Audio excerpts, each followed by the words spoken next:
so we're good to go. All right, so at 7 o'clock, we're going to call the meeting to order. I do have one addition to the agenda this evening. It's for an appointment for the Inverness Home Support Society Committee. So I will ask council if we could add that under agenda item 16 under approved additions. Any other additions this evening? Okay, I will ask for a motion to approve the agenda as amended. So moved. Okay, thank you, Councillor McClory. Do we have a seconder? Second. Okay, seconded by Councillor Hart. All those in favor, please signify by saying yes. Yes. Yes. Any opposed? The agenda is approved with the one addition. So we have three gallery presentations. So we've got a really exciting council meeting tonight. The first up is Cape Breton South Recruiting for Health. Jean McDonald, we'll invite you to the podium. Lots of social media traffic with the awards gala coming up. Yes, it's a busy couple of weeks. We're excited to hear your presentation. It is, I'm going to, because we have three presentations and a lot of you have already heard a lot of this. Most of the slideshow is just an overview of what we've done in the past 12 months since we've been here to see you. All of these slides have descriptions and pictures of all of the different events that we've put on and all of the different conferences and workshops that I've been to. I will mention a few of them. The Professional Days of Recognition is not one particular day. We celebrate all professional days of recognition for all healthcare employees in Cape Breton South. It probably doesn't seem like a huge item, but this to me is one of the biggest items for us because it gives people who don't usually get acknowledgement, the acknowledgement that they're looking for, and it shows them that people are thinking of them after they've had a long shift or a difficult shift. So we do spend a lot of time making sure that all of the healthcare professionals in the area at all different facilities, from hospitals, clinics, continuing care, long-term care facilities, admin staff, we try to get everybody. So I did go to several different conferences in 2024. One thing that you will find out about me is that I do not like to spend money frivolously. So when I go to a conference, it better have a lot of value for me to go back. And I do find that a lot of these conferences that take place don't have as much value as they should for the amount of money that it costs to attend them. So I prefer to attend things online when I can and only go to various events when it's necessary for me to go in person.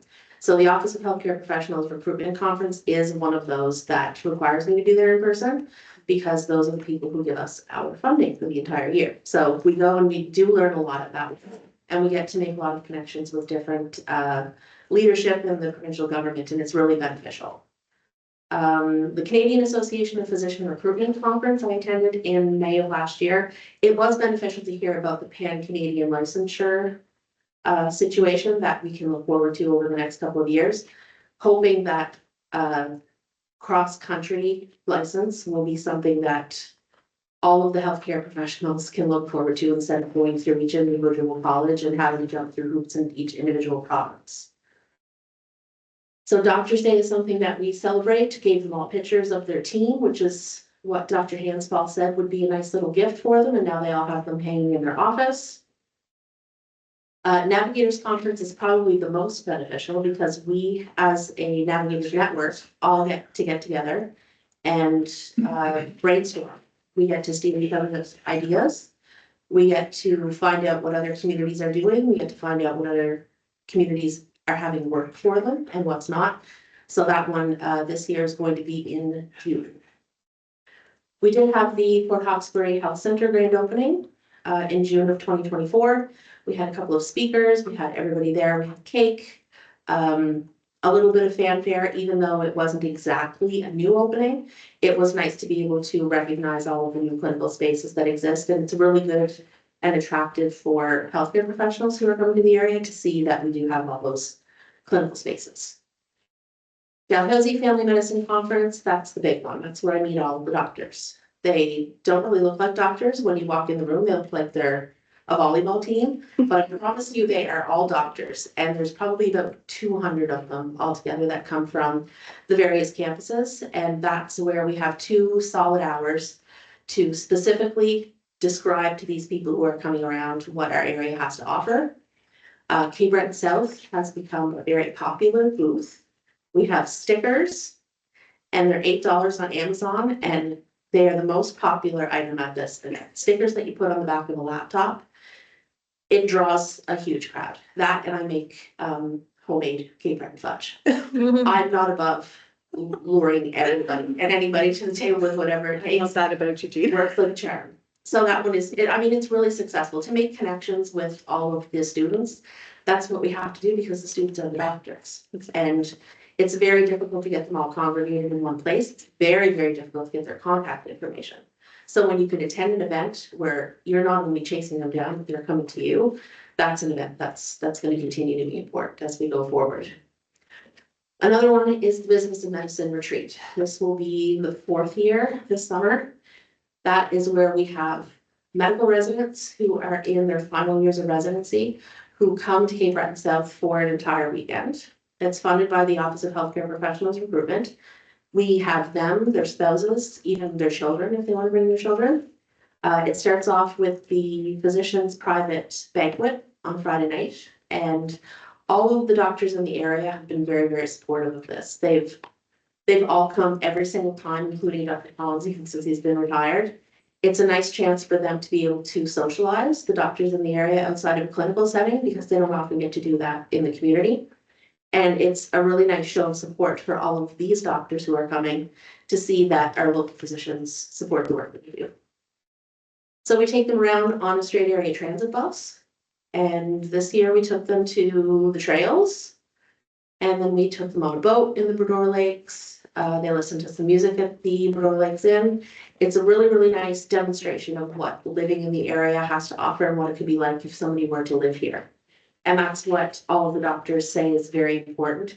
You can be recruited by a recruiter, but you have to be able to see what you're getting into when you move into a community, and that's what we're aiming to show them.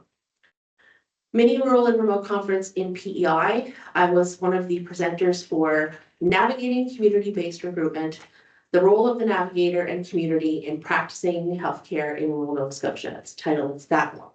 But it was good to be able to present in front of a lot of people within the government of Nova Scotia and even on a national level, so that we could, just having our name in the brochure, that's keeping our name on the forefront of people's minds. And it was a really great experience. We got really great reviews, and now that one is being presented across Canada from the other navigators, depending on which conferences they happen to be attending. Also, aside from doctors, we do all different kinds of healthcare professionals, and this year I attended the Dalhousie University Nursing Career Fair. A few resumes came out of that one and have been sent to Hope David Woodrow at Straight Richmond. So, although a lot of the work that I do concentrates on recruitment, it's not the only work that I do, because at the end of the day, there's only so many doctors. Everybody's competing for the same doctors. So we also do try to do work that will benefit everybody who lives in Cape Breton South, in the absence of a windfall of doctors that we're hoping comes when Cape Breton University opens, but that we don't have quite yet. So even though I'm not going to various places to do recruitment work, we still do community recruitment work from Port Hawkesbury. I do a lot of different workshops, and we present to the collaborative, the Welcome Collaborative it's called, for the new Center of Excellence in Halifax. It replaced the Practice Ready Assessment Program. So instead of having all the doctors go out to the communities, the new internationally educated doctors, they now have all of the internationally educated doctors going to the Center of Excellence. And so we meet with them, the Navigators Society. We meet with them on a regular basis every 3 months. And we present to them what work that we do in the communities. And we're able to show them slideshows of the different areas that we represent. And then we're able to leave literature with them in case they're interested in coming to the area and getting in contact with us. So I'm going to give a few updates about the Straight Richmond Hospital, because I know that actual numbers are important. It's very difficult to quantify this work that we do a lot of the time, because a lot of it is long game work, where I know that nobody expects there to be 15 doctors all coming to Port Hawkesbury, Cape Breton South over the course of a few years. But I really think that it's important that we recognize what it is that we're saying and to be able to take the steps to get it so that in 5 years from now, we might have a bigger influx than we would have had we not been doing this work. So 40+ nursing staff have been hired since January 2023. That's not work that I specifically take credit for by any means, but it really does speak to the climate of what working conditions are like in the area versus what they were before that. Because the whole reason that I have a job is because they haven't always been that rosy. So we have been making a lot of progress. Just since July, there's been 2 RN floats at the Straight Richmond, 2 RN specifically for the emergency department.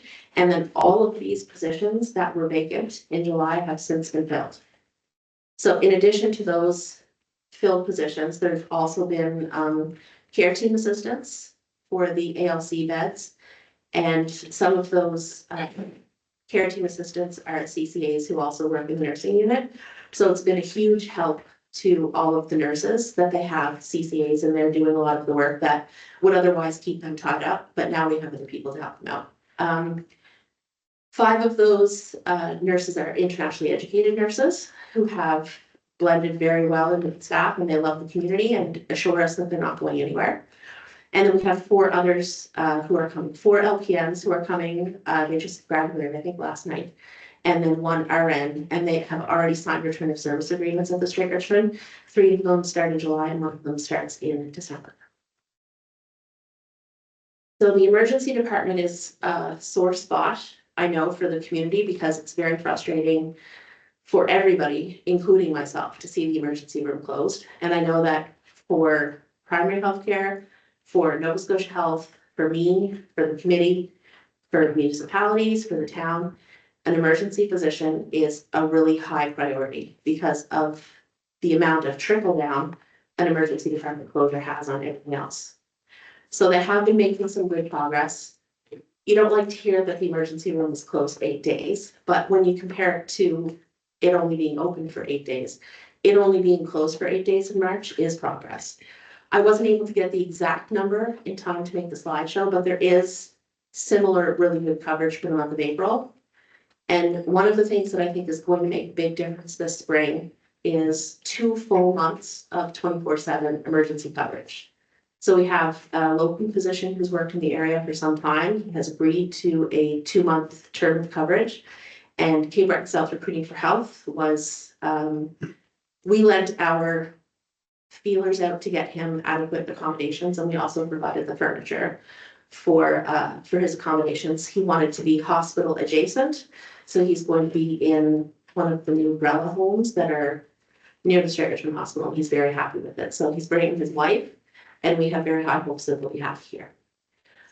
I did want to make mention that we had 8 resident physicians who were brought to the area for site and community visits. All of them visited either the Straight Richmond or some of the clinics or the communities. Most of them saw all.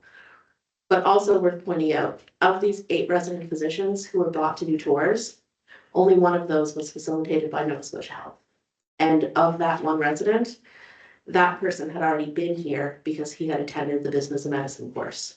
So there is traction and we are making a difference as far as who we're able to take here. It's very, very difficult to even get the names of the doctors. So the fact that we were able to get 8 of them who were interested in this area is, it's a bigger deal than the number 8 looks like. So other projects that we have been working on are our career catalog. I'm sure that most of you have probably already glanced at it. Luckily, all of our copies are already gone because I have been going around to tour the different schools in the area to speak to the students about careers in healthcare. So we know that the people who are most likely to stay in the community to work are the people who grew up here. And that's a pipeline that hasn't really been tapped into adequately as far as we're concerned, because there's so many kids around who really kind of don't know what to take. And there's so many different opportunities for them to pursue careers in healthcare. So we wanted to let them know exactly what was available, what kind of money they'd be making.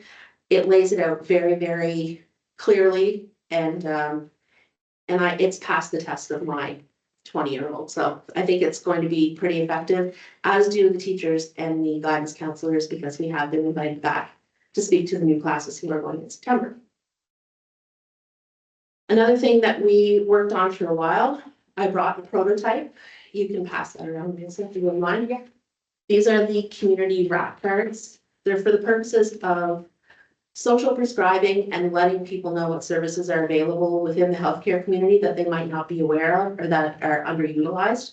So a lot of the time, somebody will go to the emergency department and they'll be discharged, and the nurses will be running around with Post-it notes looking for the numbers of mental health supports. So we made a whole card that lists every single mental health support in the province of Nova Scotia. And this way it'll be right on the desk, the nurse's desk, and they can pick it up and they can pass it out. And the doctors have already been asking us for them. We're just waiting for the printer to finish with them. So I think that'll be a nice little addition and a way to get information around to the community. Not everybody goes online. A lot of the senior population prefer to have a piece of paper in their hands. So I think that that's going to be helpful for the doctors to be able to get news about the resources available around the seniors especially. So 2025 going forward, I'm talking as fast as I can, I promise. 2025 going forward is going to look similar, but not exactly the same. The provincial government is really starting to recognize now that one of the biggest indicators of people staying and retention of healthcare workers is how happy they and their families are in the community. That's not something that Nova Scotia Health Recruitment Consultants can really do a whole lot with. It's not something that that there's really any pointed work toward. And I think that the government's now seeing the importance of that work and realizing that it can't be done off the side of anybody's desk. Like I said, we're in competition right now with a lot of different communities who are doing the same thing that we are. We're ahead because we started doing it earlier, but at the same time, we have to make sure that we are continuing to go to these events, because as much as it may not be the value that I'm looking for, to be absent from some of them would be conspicuous. And so we want to make sure that we keep Cape Breton South Recruiting for Health at the forefront of the minds of the people who are in the College of Physicians and Surgeons within Doctors Nova Scotia. We want to make sure that people from Dalhousie know who we are and that we're attending their events. So I think it's really, really important for us to make sure that we keep our names on the minds of everybody who are on the provincial stage, because those are the people who are really going to be able to make a difference as far as decision makers. Cape Breton Medical Campus is going to be a huge game changer for us. They're just starting this September with their first class. They have a really solid plan to help rural areas in Nova Scotia, specifically Cape Breton. It's not something that that's just on a piece of paper. It's something that they've been working really hard over the past couple of years to integrate into the medical communities so that we know that this is coming.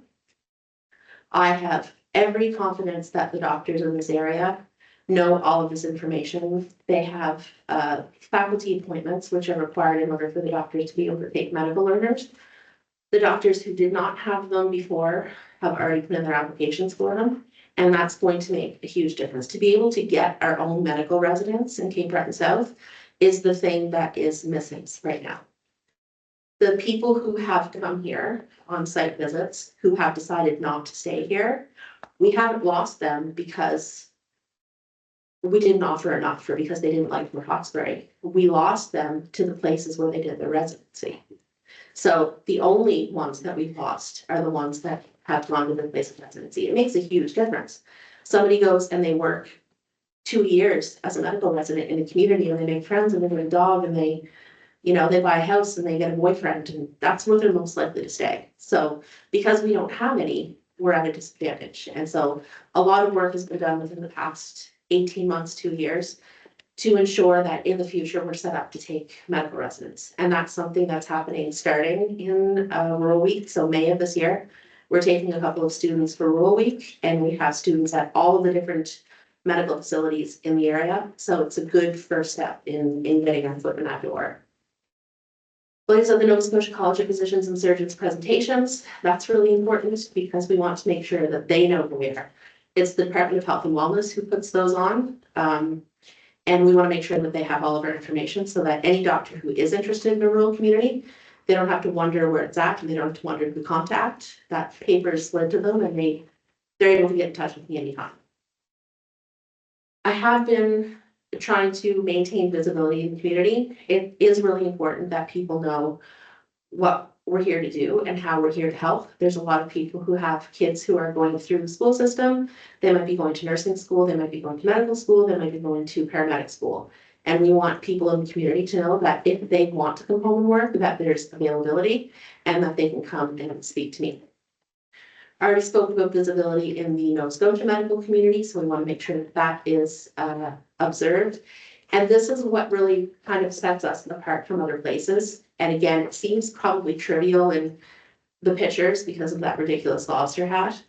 But when you go to these events, everybody has the same literature, everybody has the same speech, everybody has the same, pitch. What sets us apart is that we are from Cape Breton. And you would not believe the number of people who, as soon as they see Cape Breton, they make a beeline. And they're always so eager to tell me about whoever their aunt's stepmother's brother once worked in Marguerite. Do I know this person's, it's really, they really like to make a connection to Cape Breton. And that's something that we really try to foster because that starts conversations. And if people are interested in the area, then we do whatever we can, including trying to lure them with, brown sugar fudge and giving away gift baskets and things like that. We have a lot of engagement with the residents, and that starts conversations. And conversations are the things that are going to make the difference in the long run.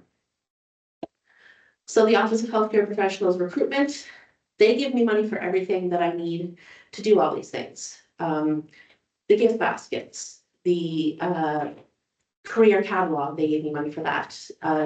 All of the different swag items, the cards, they give money for projects, but it is very project specific, so they don't give out any core funding. At some point, they say that they may be looking at making this type of job a credential position. That's been bucked quite a bit by the people who actually do the work because we think that our individual communities will get lost in that. So we're really, really doing our best to make sure that we all get to concentrate on our own area because Nova Scotia Health, their job is to promote and to advocate for and to recruit for Nova Scotia. And they do a lot of work doing that.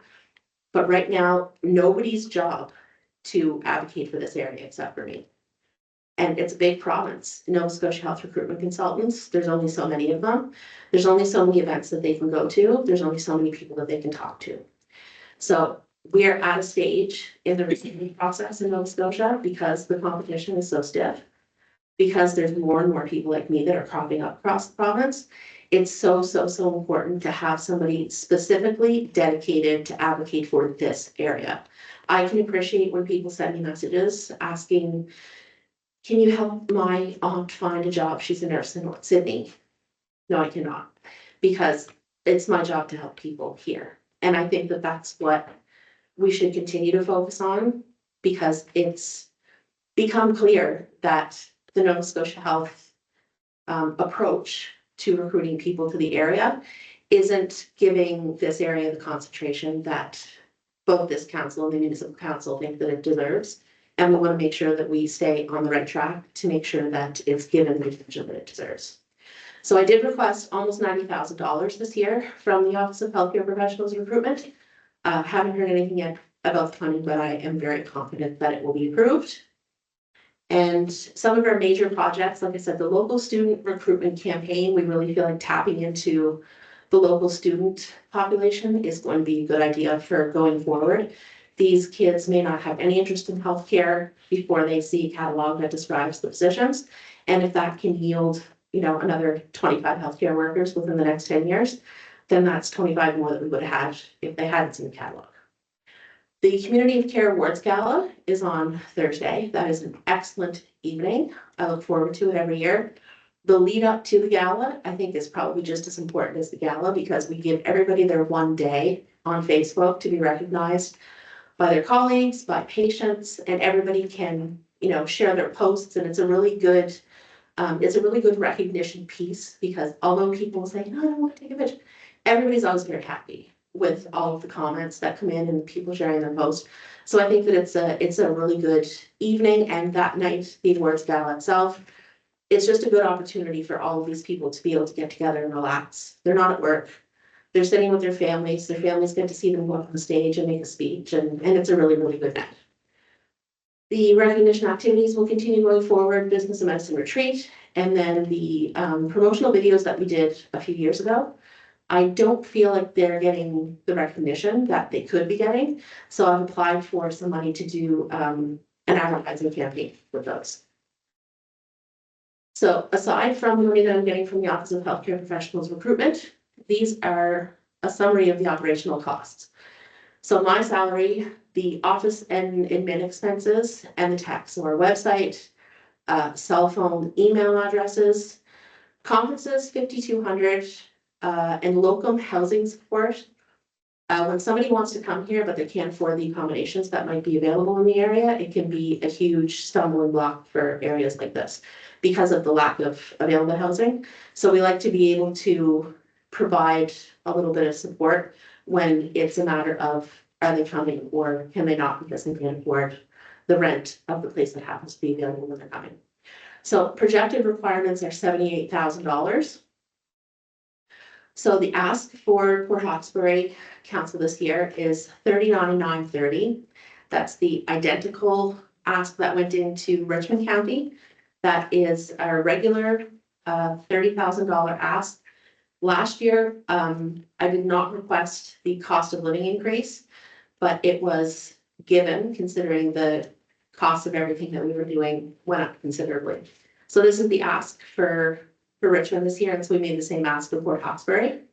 I know that funding in 2025 is sought after by a lot of very, very deserving groups. So I'm very thankful for council for recognizing the importance of the work that we do. And I'm really hopeful that you guys will be happy with the work that has been done and that you will continue to support the position going forward. Thank you so much. Definitely open up the floor for any questions or comments. I would love to speak first. I just want to thank you for your fluent and educated presentation. I'm excited just listening to you, Gina, and I'm so pleased to finally meet you in person. And you've certainly been an advocate for one of my children to come home and have a placement here at Straight Richmond. So I thank you for that. And I look forward to supporting and seeing what's coming next. But thank you very much. Great information. That's the door. No, it's great work you're doing, and it's what I like too is just the balance, and not just recruitment but retention and recognizing staff and important contributions they make. It's it's great work you're doing. Thanks. That's super cool. Like Joe Biden would say, this is not hyperbole, but every time you come and make a presentation, it's just unbelievable. What you think there was a group of 6 of you working on these things. There's not, but I think volunteers. Yeah, it's unbelievable what you're able to successfully get accomplished, and every year you're taking on something new, and look at the results that you've achieved. It's just actually been very phenomenal. Appreciate you're full into it. You're extremely committed. And we have a committee that sort of supports you as a Cape Breton South Recruiting for Health, and you have a guest with you too, if you want to. Yes, this is Monica Lumbercut. She is the chair of Cape Breton South Recruiting for Health Executive Committee.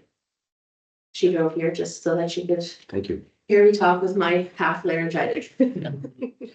Just ready to step in if need be. That's right. And just one other comment about what you mentioned about the residency program. I mean, that's really huge. It's going to be very, very significant to this area for sure. Yeah, very much looking forward to that. That's going to change a lot of things around here. Absolutely. Yeah. Thanks, Gina. Gina, thank you for the comprehensive report, and I had an opportunity to outreach to Gina for the first time on Friday past, and she brought me a little package I was requesting, so thanks for that in short order. And just on the residency part, that seems to be the missing link in I just don't understand what, what will make that happen? That's the part that I couldn't, So the issue with residency is that you need to have A, the space, the physical clinical space, and B, the preceptors for the residents. So you have to have the doctors who are willing to take them on and to be able to assess them and to do their training with them. And that's just not something that we've had in the past. They do have pretty robust residency programs across Nova Scotia in different places. Not all places, but in a lot of places they have it. And it's seen such unbelievable success that immediately, as soon as I started this job 4 years ago, when you step back and look at, okay, the places that have a lot of doctors versus the places who don't, what's the difference? And the difference is that they have all of their residents who are graduating and staying in the community and we don't. So relationships with the local doctors here has been really, really important. And it's been really successful. Dr. Pluta's on board, all of the doctors at the clinic here in Port Hawkesbury, the doctors in Ayrshire and in Lourdes, all of them are open to, they know what a difference it makes in the recruitment process. And so it's only at the beginning, and I wish I was able to speed it along faster, but getting it done now is a whole lot better than waiting another 5 years to do it. good. Yeah. Thank you. And Gina, well, you know, I'm a fan, and whenever the visiting folks come again this fall, I'll make the cinnamarolls, you make the bud. Give me a call, we'll go on the trails again. Yeah. Typically, we will move your request forward. We have budget deliberations active now, and we will definitely consider your request. Sounds like there's lots of support around the table. And definitely appreciate you taking the time Okay. to come and. Thanks, everybody. Thank you. Thank you, Anita. Make that prototype back. Yes, yep. Okay, thanks a lot, everybody. Thank you. Okay, so next we have the Cape Breton Regional Enterprise Network. We have Tyler Mathis with us. Floor is yours. Thank you for coming. Thank you. Thank you, Mayor and councilors. It's good to be here again. I had the pleasure of following Gina in Richmond County last month. We're the show, and she's definitely steals the show, so I have to be on my A game. And of course, last month, we had Rochelle giving an update of our last quarter report. So this works out well for me, and I'm just gonna make sure. Wonderful. Thanks, Melissa. So in your packages, there's both this presentation as well as a whole ream of papers. So the presentation is just, I'll speak to it, but I'm happy to answer any questions about the agreement as presented and any of the other things that are in that package. A little bit of an update for those councillors who've been around the table for some time and those who are new. Just a reminder, the Cape Breton Regional Enterprise Network is a collaboration between the town of Port Hawkesbury and Richmond County, but also the First Nations of Escanoni and Number 2, Wigoma, Nugity, and Waggacook, as well as the counties of Victoria and Inverness. And so the system's been around since 2014. There's been some iterations, but this has been relatively stable for the last number of years. They're business led, but they are consorting or funded by the province of Nova Scotia as well as the First Nations and municipal partners. The Cape Breton Partnership is the operator of the REN because we pre-existed this funding formula, and we offer a lot of economies of scale, a shared administration, and then we also operate the CBRM REN, and there's some, as you'll see later in my presentation, advantages to sharing some of the assets across the island. Our mission and vision was adopted by our board just this past year, and it's to support our mission is to support the growth of Nunavut Cape Breton's economy through the sustainable attraction and retention of not just investment, but also the population. And you'll see we do work through the REN and also innovation. And so this mission, vision, and values that we have as an organization support the complementing vision and mission of the CBREN, which is this larger strategic plan adopted by the Liaison Oversight Committee. Lots of little acronyms and words. Happy to describe what those are. And that was adopted last year. Yep. It is a big committee because there's a lot of partners. Currently, it's chaired by CAO Keith McDonald, who's one of my predecessor once removed in my position, and CAO of Richmond, Yeah, too many counties. That's the only thank you. And we have partners there with our First Nation partners, municipal partners, and the province of Nova Scotia. Currently on that committee is Evan Williams from the Department of Growth and Development and Donald Ferguson from the Department of Labor, Skills and Immigration. Our board, the CB-REN board, is drawn from the larger Cape Breton Partnership Board. Again, to have that economies of scale, we can use common administration and common bylaws, and we often meet on the very same days. And so you can see there, we make sure there's broad geographic spread on our board, and also ensuring things like the financial sectors is there. It's very common for a Port Hawkesbury paper representative to be on this board, as well as a small business person like Jen Ryan. So we work to make sure that makes up the case. We follow a business plan every year. This year's business plan is currently in development. It will be posted on our website. It'll be sent to our partners, but it is adopted by the board. The LOZ makes sure that we do what we say we're going to do. The board makes sure that we have a plan to do it. And then we are responsible to come to your council to make sure that you're well informed as well. The general idea with the money is that the annual First Nation and municipal investment goes forward, roughly matched with the provincial investment, and it provides the core services for the region. There's a little bit of daylight between those two numbers. They used to be the same. Now the partners have agreed to move, the local partners have agreed to move forward with a small cost of living increase moving forward, where a multi-year agreement, which is a topic for discussion. But the annual provincial investment has been frozen for some time, which is something we're advocating to change. But that is currently, I will say that we do require, the agreement requires a 12-month advance notice. So now that it's April 1st, it's actually almost 24 months. They'd have to give us notice previous to the next fiscal. So there is some gap. If there's a problem, we do have some time to rectify it, but it is still concerning at times. We take that money that's provided so generously by the citizens and taxpayers here to provide additional services and initiatives, usually in approximately 50 to 200%, depending on the year, as to what we're able to do. This year, one of the new things, the Department of Energy funded us to extend the scope of the Green Energy Engagement Program. And so again, we wouldn't really be able to do that without the REN in place, that we have this established agreement. And Jen McNeil, based out of St. Peters, is leading that initiative for us. Our employee team is led here. You can see Rochelle a lot more than the rest of us, but this gives you a sense of who else we work with. Primary Port Hawkesbury staff partners. One person I realized was not on this slide when I came in here was, of course, Martin Thompson, who's right here. We work with him very often, employee shared between the town and Richmond County. Then we're able to connect to other entrepreneurial partners, such as Chamber or CBDCs, and then to the larger network. We have Chris Kalenko from the province embedded in our Sydney office, for instance, that we collaborate with on a regular basis. This kind of shows some of the, and this was up in Rochelle's presentation last month, but some of the, I guess, brands of some of the events and initiatives we put forward through the REN. And this brings us to the actual issue paper. We put together a little bit of a backgrounder on the agreement. We're first on the title. It was previously called an intermunicipal agreement. We felt it's really it doesn't reflect our First Nations partners, so the new name is there.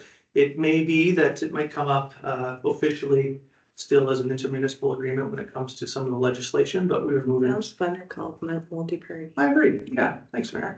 That's good. The current status, as you can see, a lot of the partners have signed.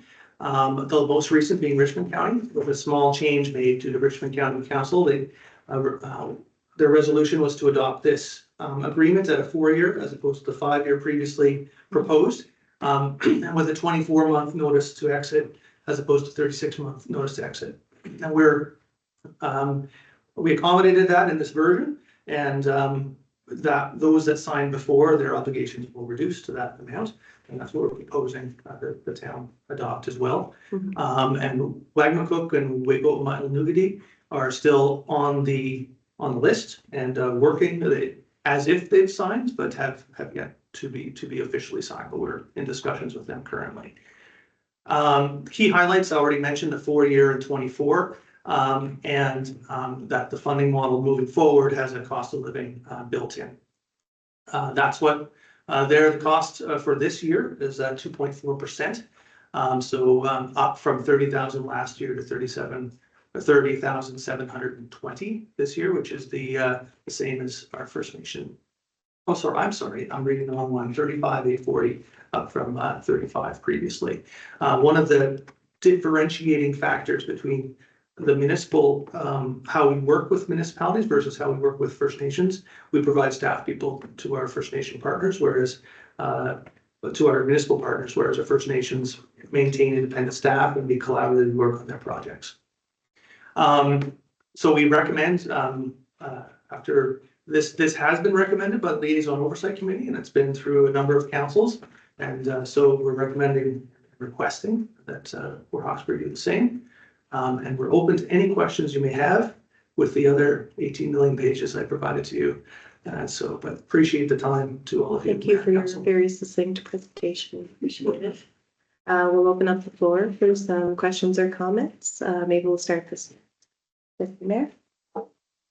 Comments at this time? Thank you for your report. Councilor McCoy.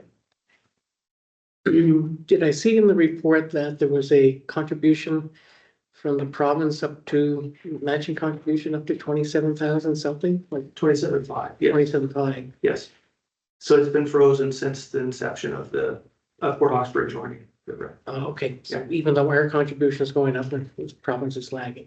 Correct, and that's with every REN. Yeah. And all 7 RENs are advocating for a match. And I guess to build on that, if I may, we've proposed, as is in one of the appendices, we've proposed a fairly simple formula we think matches population and business counts.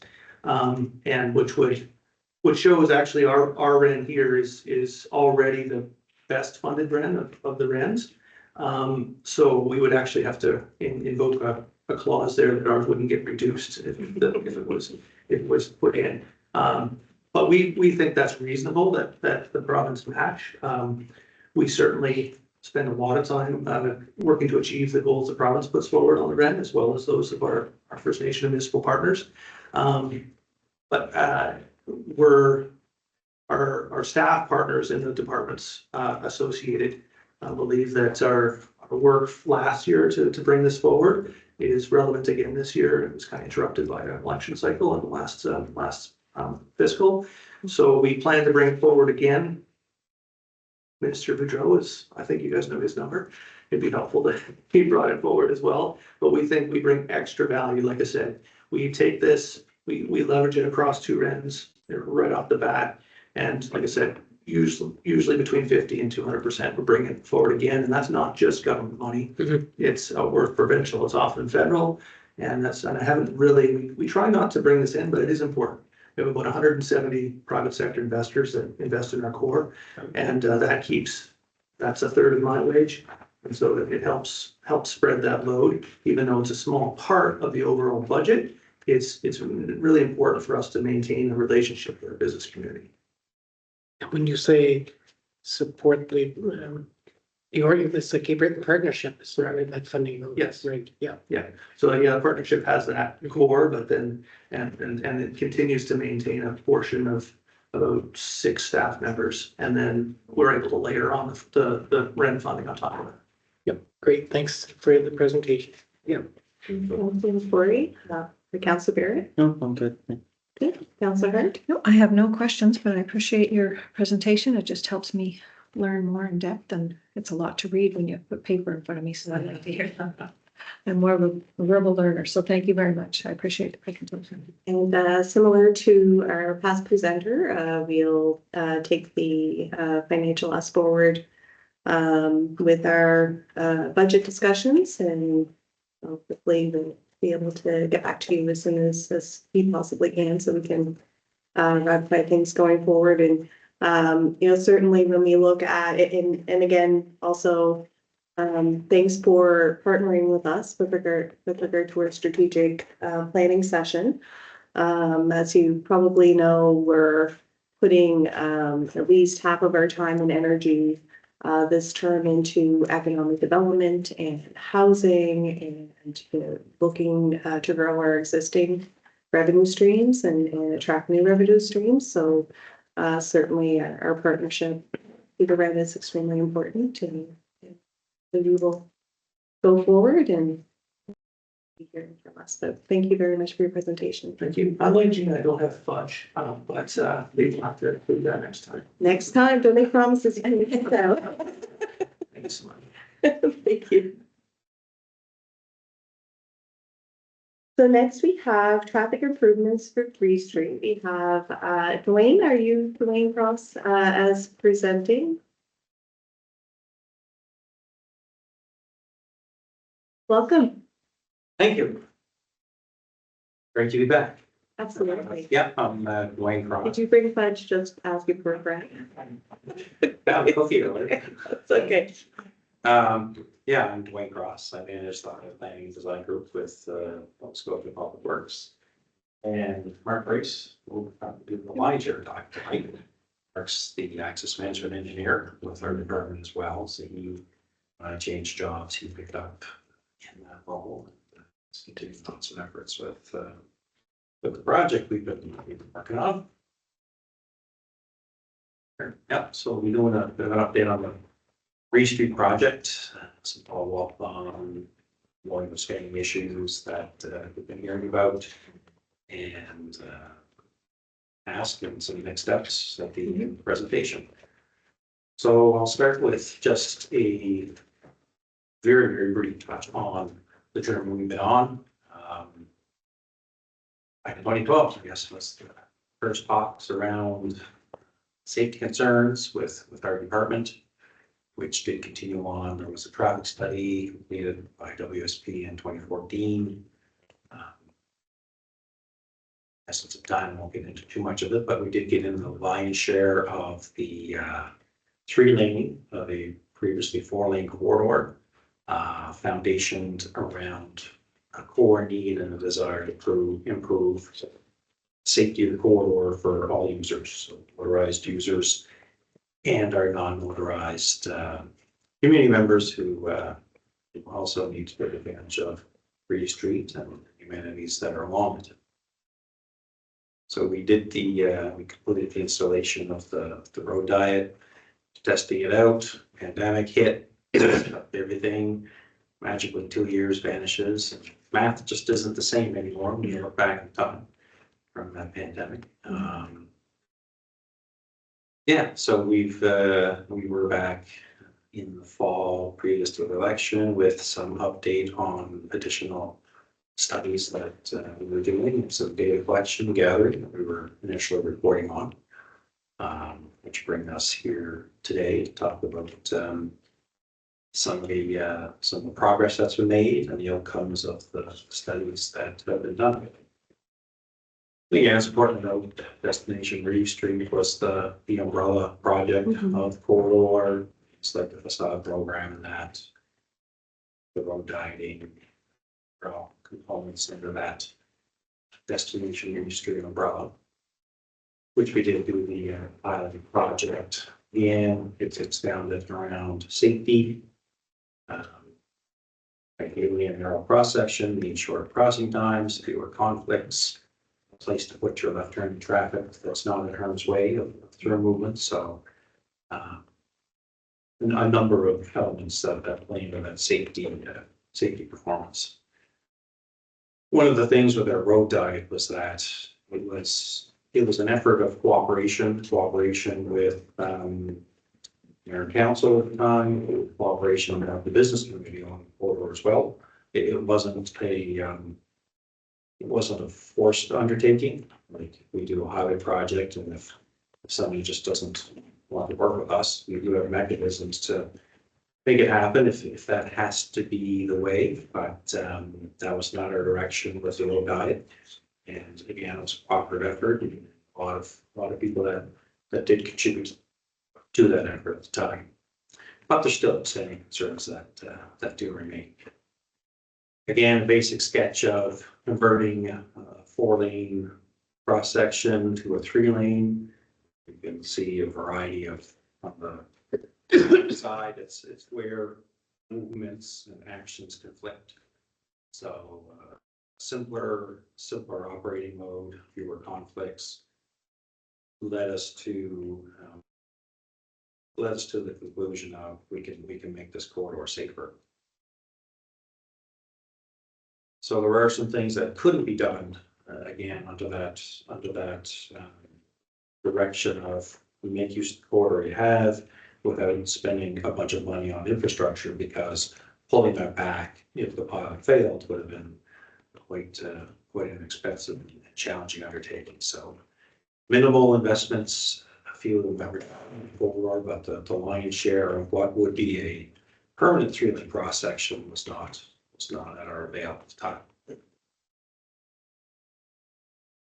Ultimately, the goal here with a successful project is to finally get to a true right-sized 3-lane cross section, which you can see on the bottom image here, including the multi-use trail, which is the component that you have funding approved to move forward with that, but it can't proceed without the partnership with the province and the permanent investment into a right-sized 3-lane cross section. And again, coming back to that AT component, and interesting that the first presentation today around health and health recruitment and things, building a complete active transportation network in town is something that it is a selling point in anybody that wants to move to town to say, this place is very proactive and I don't need my car to get everywhere to do everything. I can get out on foot, I can get out on my bike. So closing that gap, that's there today. So we'll pass over to Mark. He's going to get into the next handful of slides. So based on the criteria kind of established for the project, we recently reviewed it. Now that traffic's normalized, there's been a history we can review of collisions, traffic operations, and current data should be pretty reasonable for the volumes we see through the area. So primarily safety is the top issue. Has that performed? How is traffic performing currently, given the configuration on the road? And then, especially where this is an interim layout, there are some other concerns that are fairly unique to the project. So looking at our collision history, the top bars are property damage collisions. Those are usually noisier than injury collisions. We give them less weight as well, just due to their just property damage. The smaller red bars are injury collisions. So basically since 2019, we've had 1 injury collision per year on the corridor through this section. Previous to that, it varied anywhere from 0 to 3, 5, 6.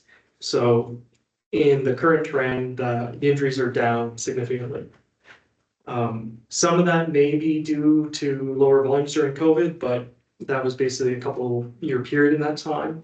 And COVID also reduced volumes, but there was still some significant collisions in the province. So right now, the corridor is still quite wide. The pedestrian crossings are still as long as they ever were. And, there are some issues with the lights at pedestrian crossings are set back quite a bit from the road. So in the long term, we could further enhance that by bringing those closer in to the lanes and making those signs more prominent, making the pedestrians more visible, and hopefully getting more safety performance from this, as well as speeds. When we do a speed count, we typically look at the 85th percentile speed as kind of our design speed. That means 85% of people are going less than that speed. So right now, CBCL, we hired CBCL to do a review of the corridor for speed, traffic, some other issues. They measured that right now the 85th percentile speed is 54 kilometers an hour. So that's pretty good based on the road layout, considering it's still quite a wide corridor. The fastest time of day they found was between 4 and 5 a.m., where there wasn't much other traffic around. People felt comfortable going a little faster. And that was still 64 kilometers an hour, so a little faster than we'd like, but not too excessive. And we would expect that to come down with a more right-sized road environment. Usually speed control is if your lanes are very wide, if you have very wide shoulders, if there's not much traffic around, people can drive as fast as they want. If your road's a little curvier, has curves or trees or parked cars, people control their speeds a little more. It works a lot better than posting signs. The signs, you'd hope people would follow them, but they're not always that effective. So speed tickets and warnings. This is from the RCMP area. They show a downward trend for tickets and warnings along Reeve Street. Kind of coincident with some of that speed decrease with the project as well. So on the enforcement side as well, they're seeing a similar trend. So we're seeing pretty good safety performance. Injury collisions are down, speeds look reasonable. Now we're looking at traffic analysis. So there was analysis performed before the project occurred, with some assumptions there that WSP was involved, some of our staff were involved, and we wanted to look at current data. Has traffic volume changed a lot? Are operations similar to what we expected? CBCL found that most of the peak hour movements operate close to the modeling conditions, predictions before the project. Peak hour is kind of key here. That's our typical standard analysis for a roadway. So you find a peak hour or design hour is pretty much where your traffic's busiest in the day. They found during their counts, it was actually the midday hour on Reeve Street. They also looked at the PM hour, which was close to those volumes.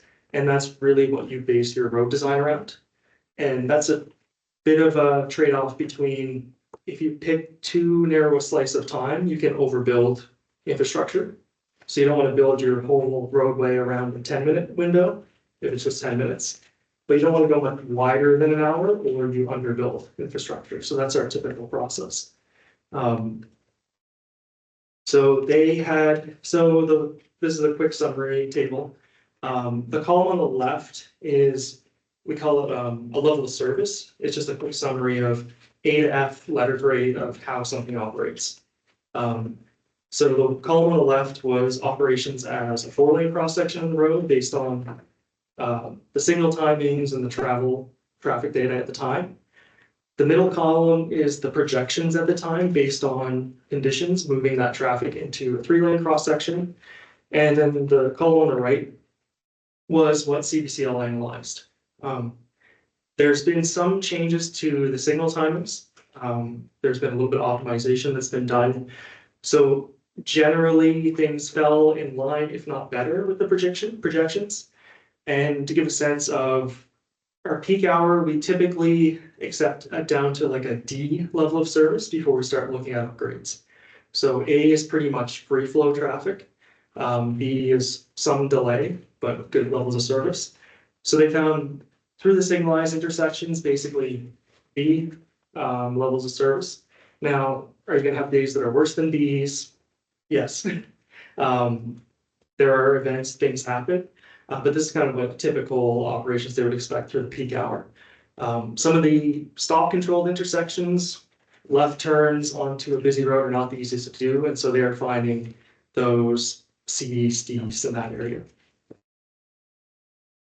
What was observed last year particularly is westbound traffic going to Reynolds queued quite a distance. We had some issues with the signals at Reynolds Street. We had a pole down. The pole was replaced. I think there were some programming issues with the controller after that was installed. So it's been a process to resolve that. We don't expect those excessive queues to occur regularly.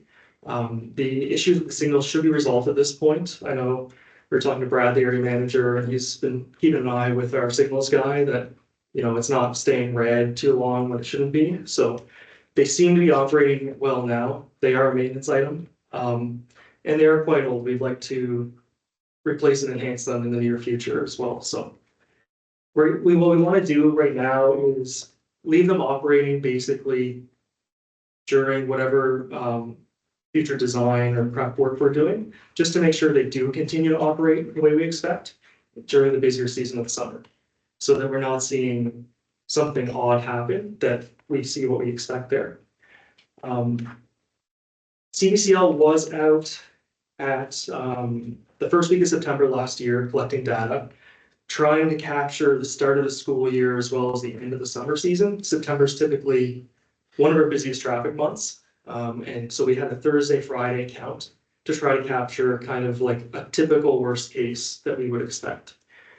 Their analysis showed that queues could reach 80 or 69 type meters lengths around Reynolds in noon or PM hours. But what they observed on site was actually about a 20-minute window where a long queue actually built up. They guesstimated it, like they didn't have the exact count on it, and where queue ends is kind of debatable, but about 500 meters they saw. They observed that queue was generally rolling queue. It wasn't as standing still for long periods of time, and a lot of the green time at the Reynolds signals is assigned to Reeve Street. So it moves quite a bit of the queue during a cycle. So they saw most of that queue clearing in the range of 1 or 2 signal cycles. And that was during that 15-20 minute period in kind of typical worst case.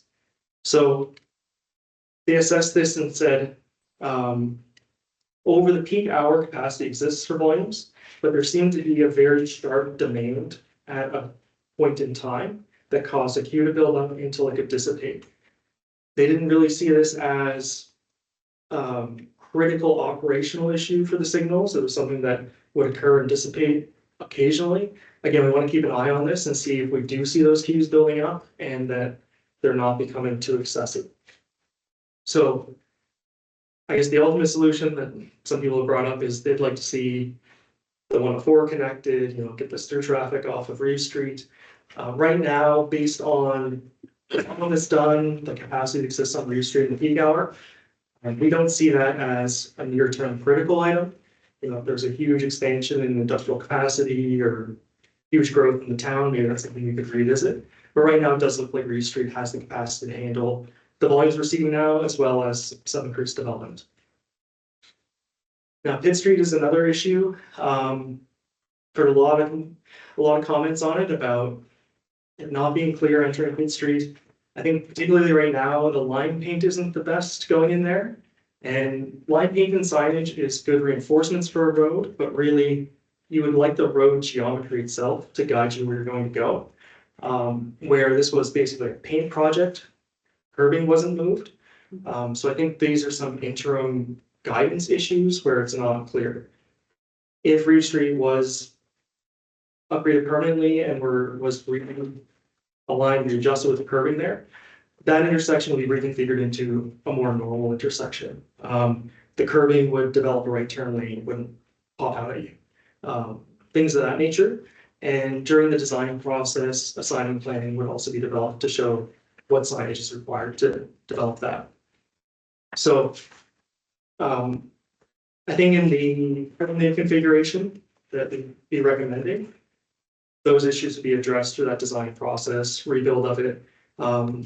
There's also questions about signals and having left turn, the ability to have protected permanence of left turns at some of these intersections. That requires upgrades in signals. And so we'd like to know what the overall layout is of the road before we spend the money and install the infrastructure there as well. And so that would be part of this package. So Dwayne, if you want to take a look through some of the other concerns raised, or are you looking for me? You can carry. So these are some of the concerns that came in the letter from council. Some of those I put into the Pitt Street, like the signage going in there, things like that. I can quickly run through these just to take a look at them. So the RD11 signs where they say no lefts at the former TD Bank building, people say they're confusing. And I think Subway is the next street down or entrance down. So ultimately, that driveway has a side entrance, I believe, on McLean. And so that should be sufficient access for there. And so we'd like to close that driveway and remove the signs, basically, rather than having no left turn restriction on there. The lane lines and arrows at Pitt and Reynolds intersections tend to wear quickly. Saw that coming in today. And so right now the road is basically microsurfaced, which isn't the greatest long-term treatment. It's wearing a bit and the paint's not sticking well. If the road gets rebuilt, repaved, then thermoplastic markings can be looked at then. So they'd be milled out, recessed, they wear much better, rather than just the typical street paint program. McSween, the lane width's narrow, making a right, I think, particularly out of McSween. Right now, long term, the expectation is McSween will get connected over to pit basically and operate off the pit signals. So we can make lane painting, I don't know if they were made already in that program or, There was an adjustment to center line to okay, allow traffic to shift over a bit. yeah. Turns when, yeah. So there's a bit of line painting there. It is difficult because there is a pole very near the corner there, so it's difficult to relax the curving back to actually make that a better radius for it. So that is likely to remain a bit tight in the short term. Hard to take that one out of us. Yeah. It's hard to take that one. It Would would have cut be traffic really off. Another comment about the left turn lane is the Sobeys from Reeves is short.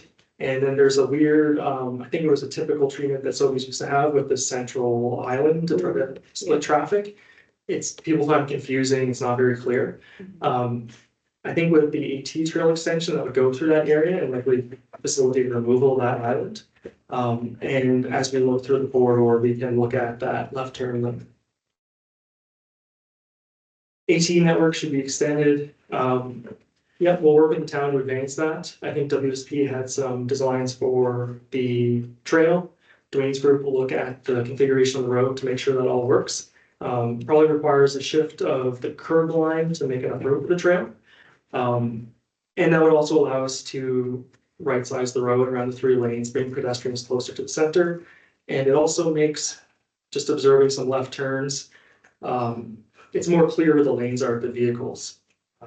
Right now, the lanes are wider than standard, and it's not always obvious. The permissive protective left turn signals, yeah, when we look at the installation of new traffic signals, they can be included in controller boxes. There's a bit of a trade-off there where if you have a left turn in your signal timing, that's not through movement green time. So you might get a little bit more delay on the through movements, but that's basically a switch we can change in the controller box. If it's causing queues or delays, we can shift that back pretty easily. The RFB crosswalk at Sydney Road is wide. Yes, the poles are also set back from the pedestrian sidewalks. So they're even further from the road than they probably should be. Moving the curb in, we would look at relocating those poles closer to curb line and have them be more visible. Sydney Road intersections, waiting for left turns can be excessive. They can be. They're stop controlled intersections, so it's difficult to make improvements to left turn movements, to be frank. There's no control of the main line. So typically, what I've heard is people make a right and go down through the signals and use the signals to make the left-hand turns. It's a challenge for stop controlled intersections on any of our busy roads, really. Closing McSween and Reeves. Yeah, we would like to close McSween. It does require that route connection to pit. I think that's expected with development of that area, but as soon as that's made, I can see that happening. The traffic poles are blocking pad ramps. They're in bad spots. I agree. So the poles should be moved along with the signal upgrades. There was also a request for accessible audible features, pedestrian countdown timers. Yeah, the poles aren't in the best spots. Discussing with our construction folks about budgeting for upgrades there. But we do want to make sure those poles are going where the curbs are going to go. So if those curbs are shifting, we want those poles to be visible on the sides of the road. Right? So next steps. Yeah, so Mark did walk through the all the items that did come in with the letter. The majority of them are elements that we were at a disadvantage with the road diet because we couldn't get into a lot of physical manipulation of the corridor. So, and a bit of direction that we had with maintaining two eastbound lanes coming up the hill. So revisiting that to quantify whether that is still a valid thing to retain in a permanent cross section. The changes to the curb lines, full rebuilds of the intersections that maximize our ability to run them efficiently and improve that accessibility deficiency that's there right now. The pet crossing at Sydney Road, that's part of it is it's still a 4-lane cross section if you measure with a measuring tape and the poles are set behind the sidewalk. So narrowing that cross section, pulling your poles in really puts those RFBs, those flashing beacons, directly in the face of pedestrians for better acknowledgement that a pedestrian wants to cross. So there's a number of things that really can't be resolved unless we do move forward with a permanent 3-lane cross section, which involves, it's somewhere around 2.5 meters along the northern, the westbound curb line. It's about 2.5 meters wide that we would physically rebuild to narrow the roadway cross section, right size our lanes, pull in some of that critical pedestrian infrastructure. More discussion around McSweeney and whether it is the time now to leverage a closure of that and reroading, or at least come up with a solid game plan that if it is development motivated by the large piece of vacant land over here, that would dovetail into that type of development, which typically is what we see across the province. We could do that. So our ask is, and again, recognizing, Richmond, it's a provincial road, but this is a collective corridor. It's physical roadway, it's provincial ownership. The sidewalk AT component is municipal. It is a partnership that we have, and in partnership we will move forward with building in that permanent 3-lane cross section. So to support, requesting support of all yourselves, Mayor and Council, to move on to that next phase, constructing the permanent cross section and completing that gap in the AT trail network along Reeve Street.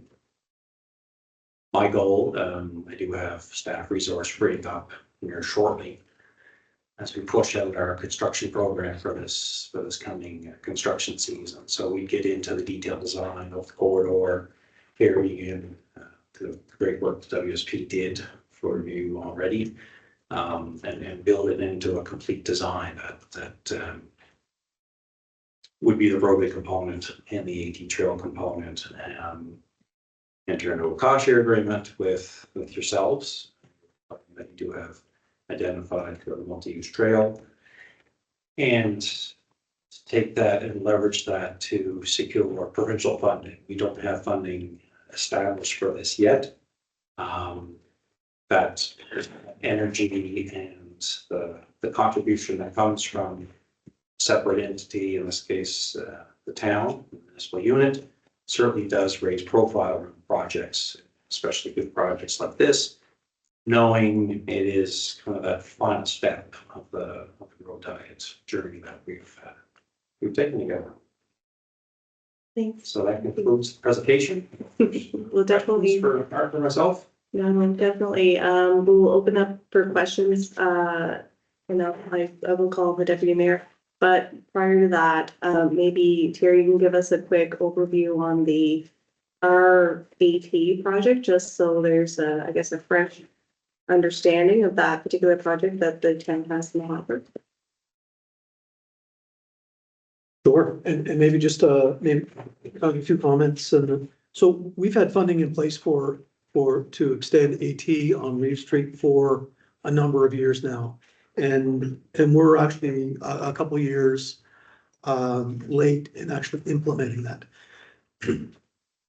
We realize that the geometry of the road has to change in order for us to put the AT lane in place.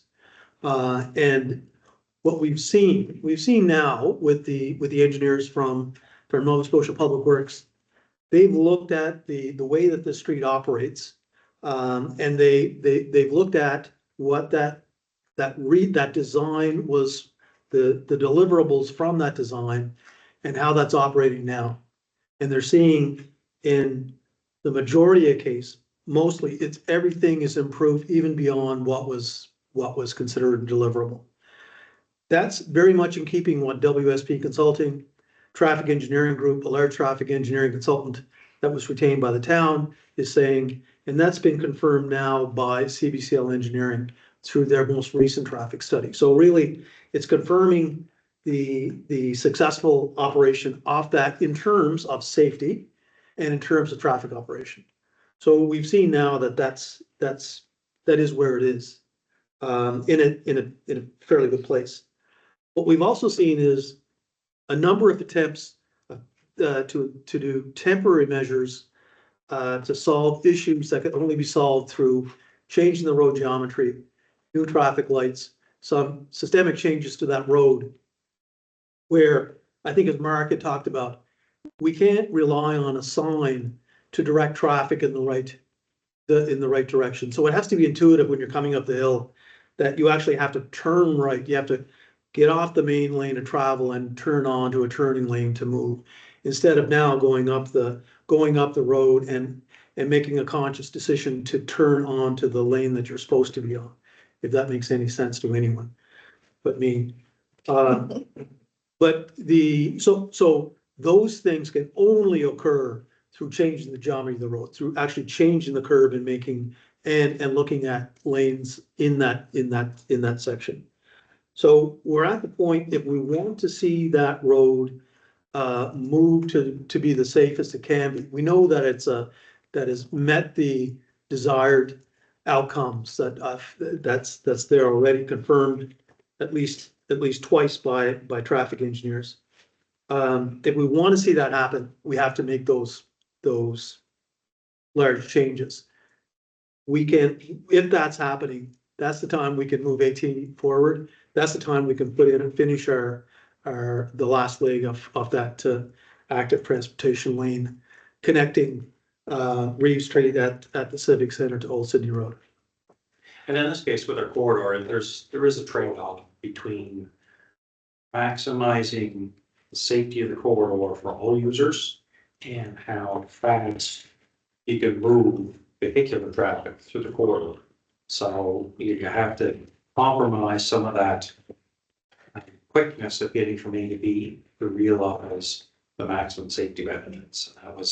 That guided our road guide project initially, and like Terry said, that's been realized just recently with CBCL, an additional external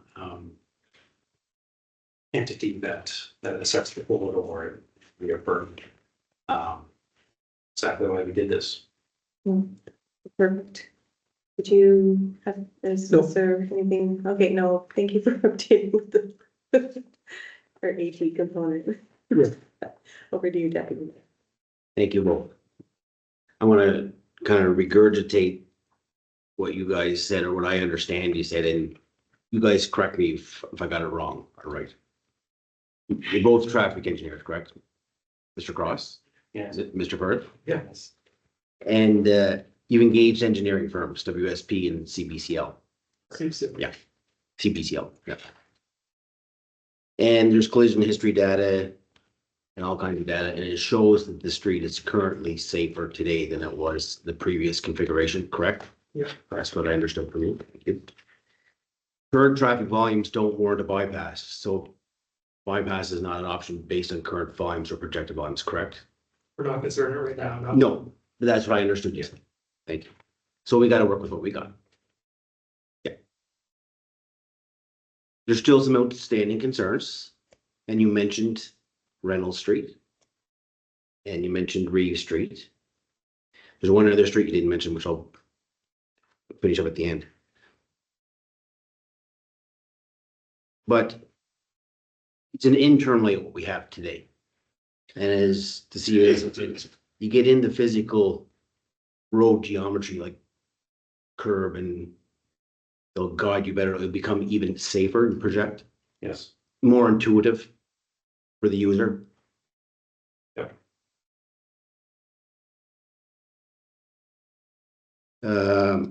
What else do I have here in my notes? Okay. One street they didn't mention is, and it's a left-hand turn issue. And the residents in this area off Reeves Street have real concerns, and I can just see it. It's a left-hand turn going off Reeves going into JD McLean. And can you, yeah, and what they fear is the speed of and the weight of the traffic coming behind them, and quite often, they're looking in the rearview mirror, making sure there's no cars coming. And if they can't get across and see something barreling on them, they'll gunner and go up Reeves Street and then find a way to come around and come in and take a right-hand turn into their homes in JD McLean. Has that been something that's been looked at? In massaging that left-hand exit from Reeves into JD McLean? No, but it's, I think part of, as we move forward with, as we hopefully move forward with the detailed design of the permanent 3-lane and the 4 it's this fringe area as well that we want to revisit and see what, it wasn't a target of the road diet, but some things were done there. We learned a lot over time. Okay. So then are there other improvements that we can leverage outside of that core hit to truck 4 section? I hope that's looked at before something bad happens there on that spot, because the speeds are high there. So I'm getting into this just in a synopsis to shorten it up. 3 lanes are safer than 4. Yeah. Yes. And it'll be even safer when it's completed and done right. 100%. Okay, thank you. Olivia, did you know the next? So adjusting the curbing, what kind of timeline? I guess that depends on funding or, to Yeah. make those adjustments. Yeah, it'll be a detailed design process that we'll go through that will specifically identify the infrastructure we need, kind of general idea of what we want to do with it to realize the permanent project. And it is a project that needs to go forward, and it does compete with other provincial priorities. This project does have a history, and it did have a desire and goal if the road diet fell and we achieve those safety benefits. So it's circling back to those conversations at the original point. Support coming from the town on the east side again helps those conversations when the projects go forward with funding. That's an aspirational 2026 date there, but I think it is achievable if everything did fall in place and we're able to find that funding. That funding decision goes beyond marketing themselves. Any follow-up questions? So you're good? Okay, Councillor Hurd? I have a few notes, but just all positive, I'm sure, but thank you for your presentation, really well, done, and thank you for that today. So historically, we've gone back to 2012 is when we started this, so that's 13 years.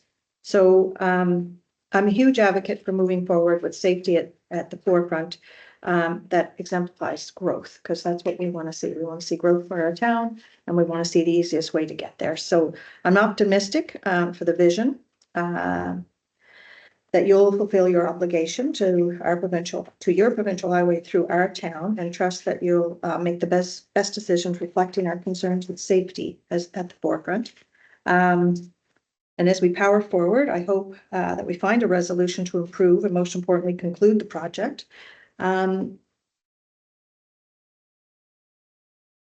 With most importantly,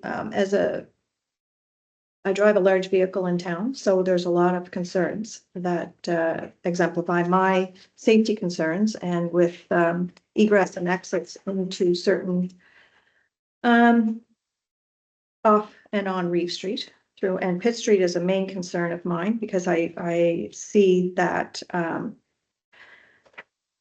timely challenges with the lights, with risks to pedestrians and commuters advancing through the lights. But most effectively, like what Terry said, and I trust his advancements and his knowledge with this, but it was a great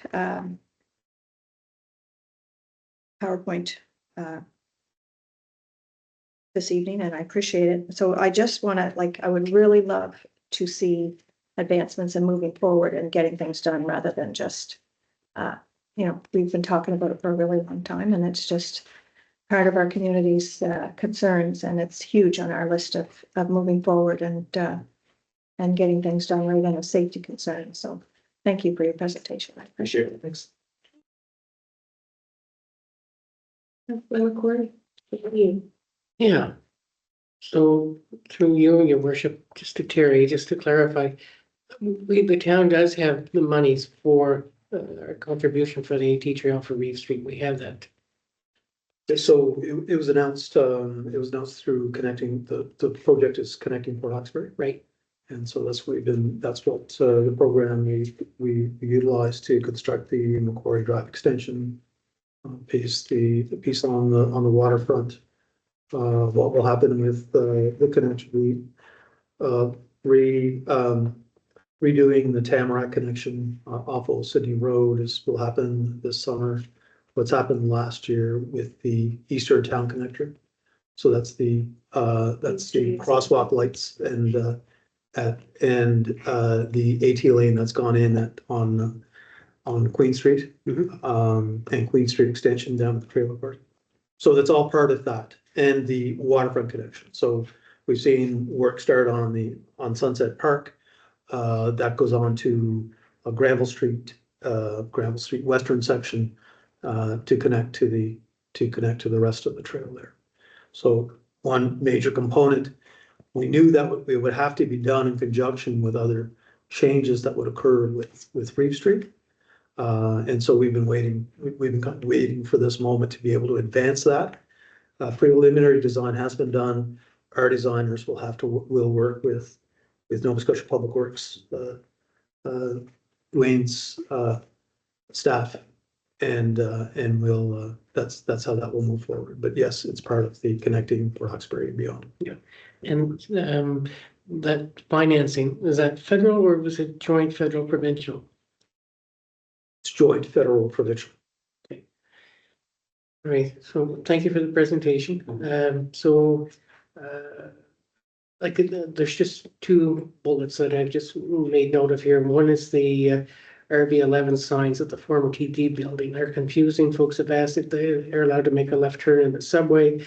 The ultimate plan for this driveway is to eliminate the Reeves access and remove these signs as they no longer are needed. Trying to picture exactly what that is. Sorry. So it's on the corner of McLean and Reeves. There's Between, yeah. or sorry, McSween.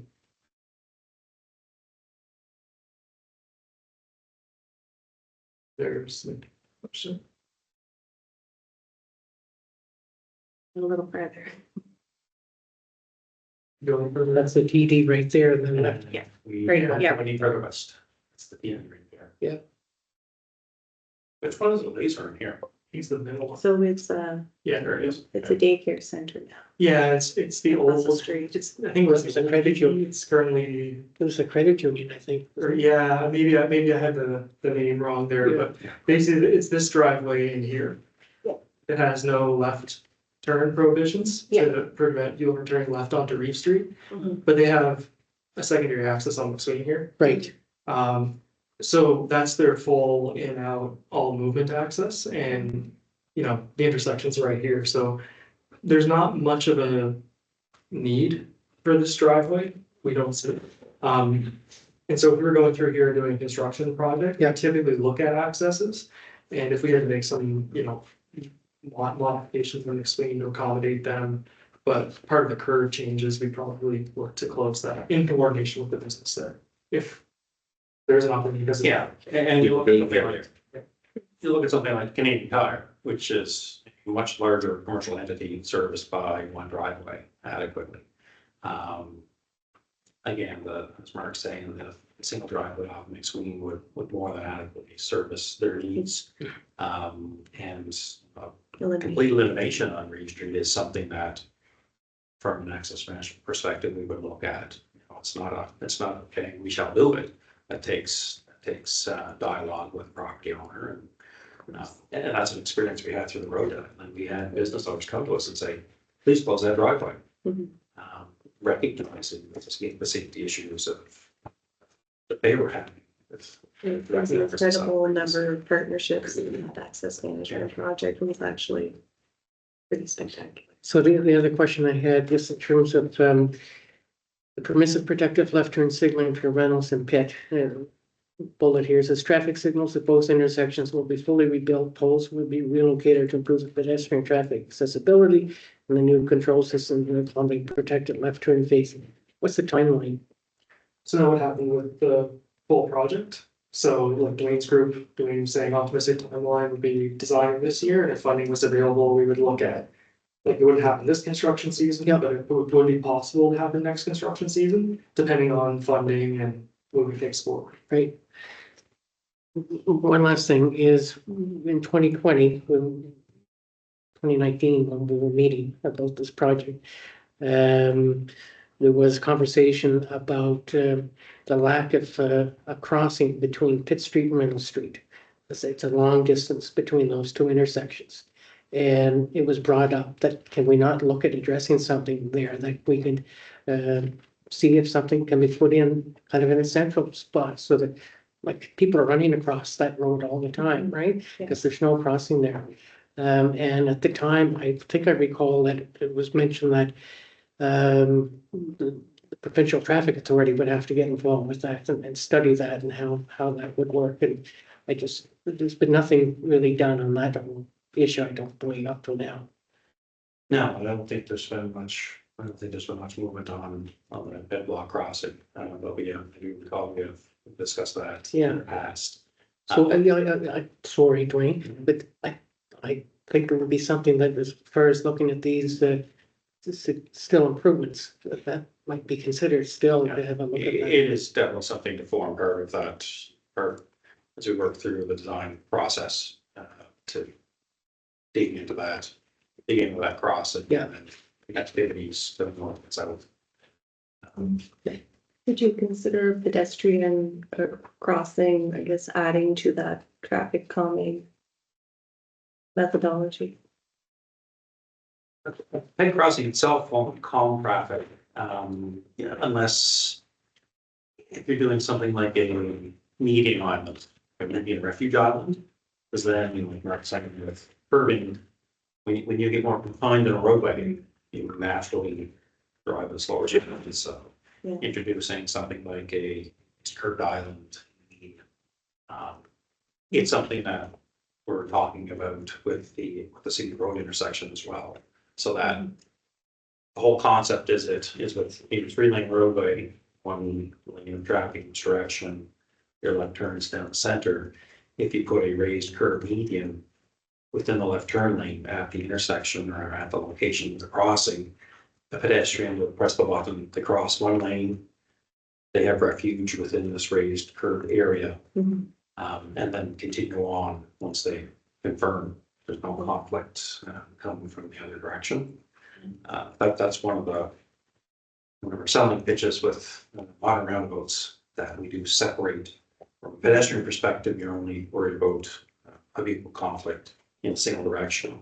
You cross that lane and you look in your other direction from your safe refuge and you continue crossing. So it's, again, something that we want to consider with through the design process as we correct these pedestrian crossings. Similar to the one at the end of Reeves and the old Sydney Highway then. There's a medium there. Yeah. Pedestrians. Yes. Yes, yeah, kind of like that, yeah. Councilor McCrory, did you have any? No, thank you for the presentation. Thank you. So with the request for support, would you do that be like in letter form, letter from council? I think a letter to our department would probably be the best direction. Yeah.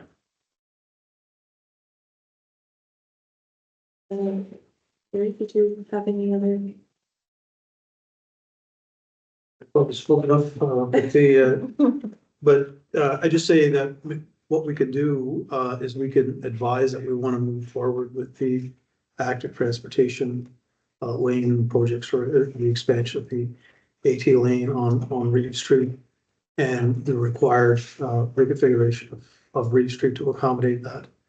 And refer to the permanent safety improvements for improve safety and traffic flow or something like that.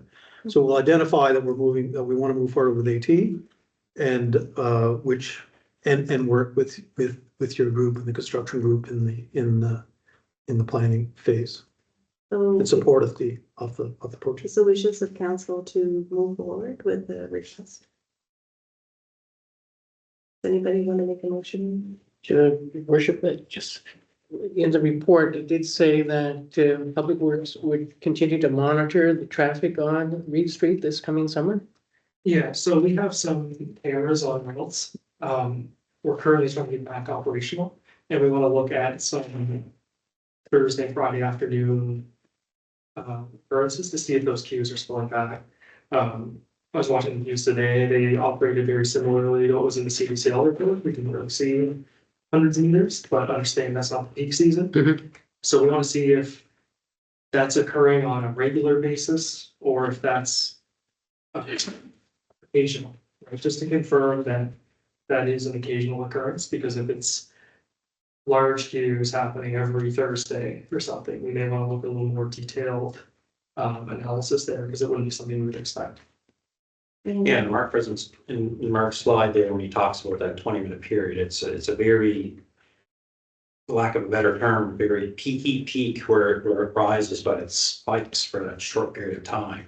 Where you get that experience out there, and there's something called transportation demand management. So this is something that is used throughout the world when you get problem congestion for very defined periods of time. Then if you can work with major employers, if you have 100 businesses that all have lunch at 12 to 1, everybody leaves at 12, and then you have an issue.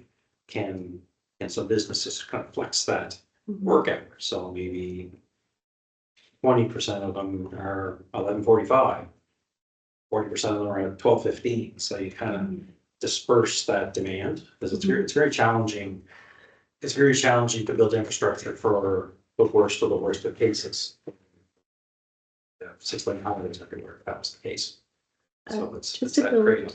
Just to build on Councilor McCrory's question, I guess from what I understand from the final slide of the presentation, there's an opportunity to, I guess, stay involved so that we can kind of have a peek at final design and I guess obviously work together as we, in parallel with the active transportation project and what is the final configuration could look like.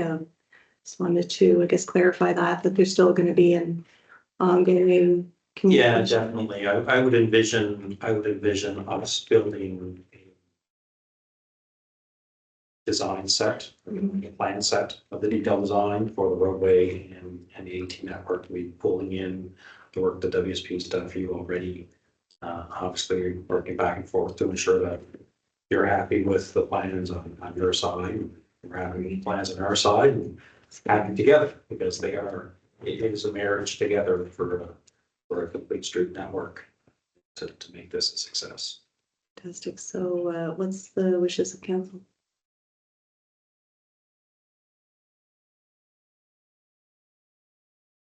Well, I wish that we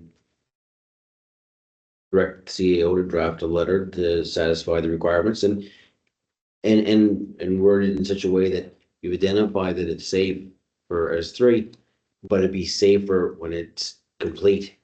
So to me, that puts a bit of urgency. So the work should be done without delay, as expeditiously as possible, because we know we have a street that we can make safer. Now I know there's budgetary constraints, but we'll He's trying to putting at you directly, Dwayne, to work your magic apparently. Sure, like passion. Well, I should have gave you more cookies, since apparently he wants you to show us. And I'd like something in that letter too, also to identify the JD McLean thing. Yeah, we do. Yeah, and we do see kind of future opportunity as we look at some of the core corridor here, but connectivity back to Port Hastings and some of the activities that we're still going to be starting. We talked about those friction points in the early days. You look at like, we were talking about that earlier, that intersection with Embreeze Island and SCC entrance. Yeah. Definitely more good work to do as we work from here back to Port Hastings. So we just need a seconder for the motion for the letter as outlined by the deputy mayor. Terry, now that we have a equal motion for that. No, I was just gonna talk about the sort of the western end. So there's JD McLean, there's the entrance onto there that we've raised a number of years ago. That's a very serious concern. Mhm. We also need to be able to take that one lane bridge out of service. It becomes an 18 lane bridge and create access to the 2 lane bridge on the western end of Reeve Street.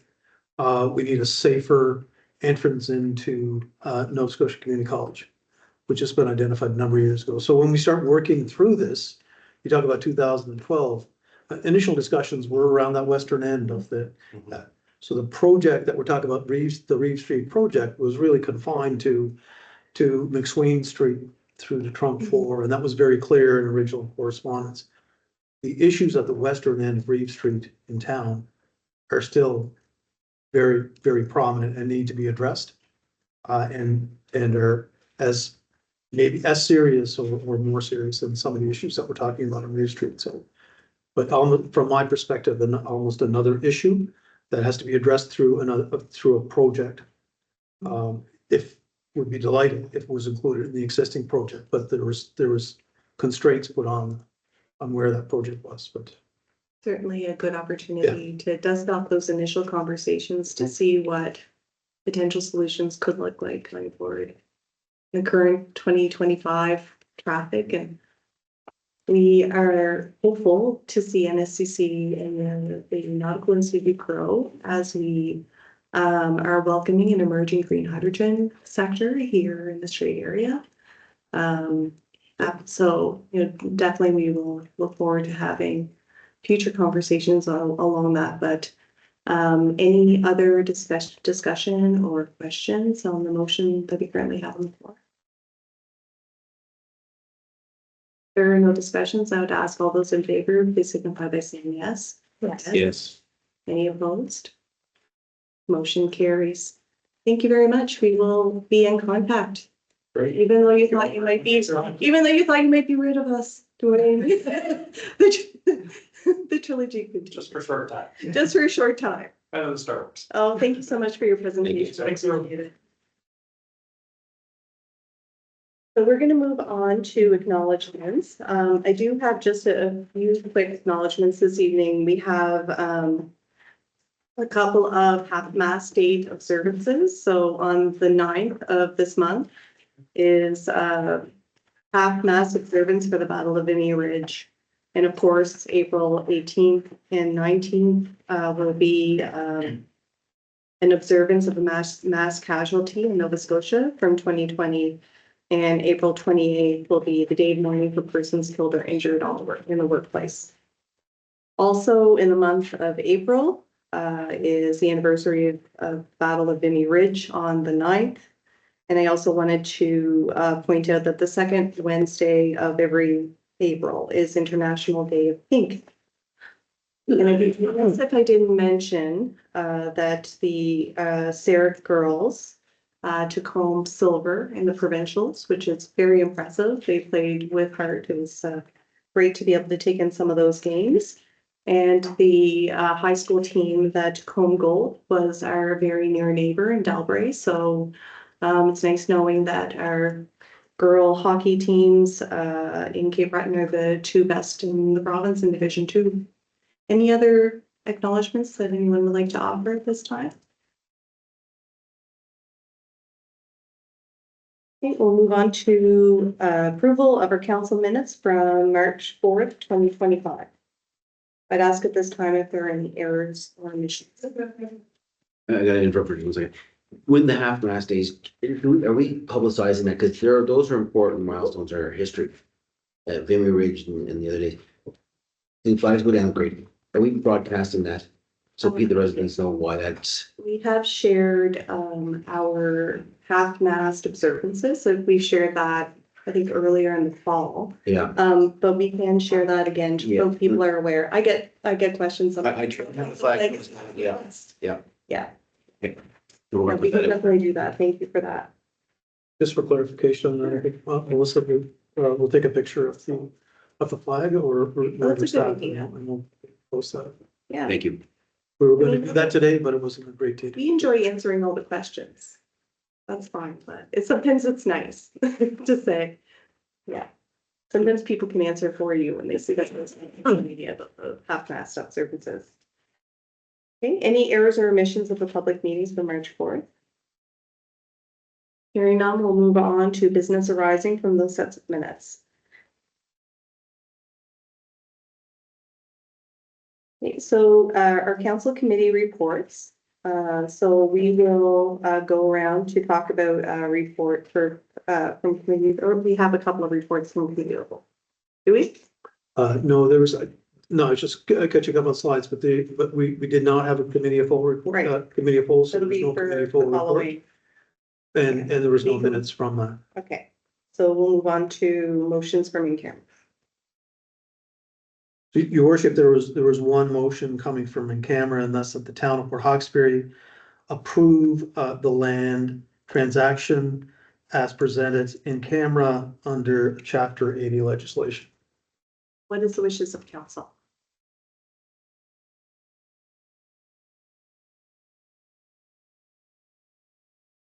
Move forward to the hearing. Thank you, Councilor Barrett. Do we have a second? I'll second that motion. Any discussion? All those in favor, please signify by saying yes. Yes. Yes. Any opposed? Motion carries. Next is CAO reports. Your worship, the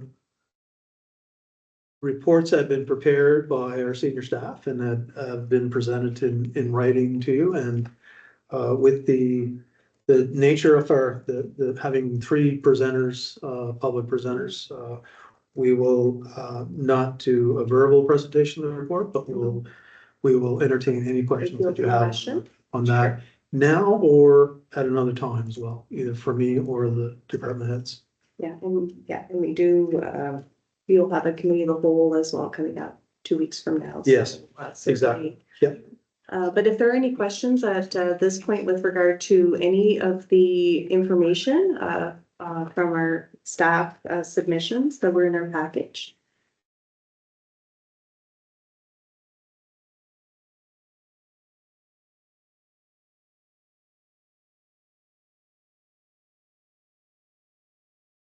So we'll move on then. Correspondence is for council's information. If there's any questions or need for clarity for any of those letters, certainly help.